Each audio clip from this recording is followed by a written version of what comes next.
എന്നെ ഒന്ന് കിടത്തി ഉറക്കിയിട്ടില്ല. നിങ്ങളോടൊക്കെ ഇങ്ങനെ പറയില്ലേ, ഏത് നേരം നോക്കിയാലും ഫോണ്, ഏത് നേരം നോക്കിയാലും TV, എപ്പോ നോക്കിയാലും ഫ്രണ്ട്സ് മാത്രമേ ഉള്ളൂ, എപ്പോ നോക്കിയാലും അടിച്ചു പൊളിക്കൽ മാത്രമേ ഉള്ളൂ, പഠിക്കണം എന്നൊരു ചിന്ത ഇല്ല, ലൈഫിൽ എന്തെങ്കിലും ആവണം എന്നൊരു ആഗ്രഹം ഇല്ല.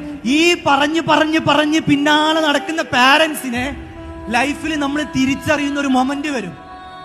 ഞാൻ ഇന്ന് സംസാരിക്കുന്ന എല്ലാ വേദികളിലും ഞാൻ വിജയിച്ചതിന്റെ ഏറ്റവും പ്രധാനപ്പെട്ട കാര്യത്തില് ഞാൻ പറയുന്ന രണ്ട് വ്യക്തികൾ ഉണ്ടെങ്കിൽ അതെന്റെ ഉമ്മയും വാപ്പയാണെന്ന് ഞാൻ പറയലേ.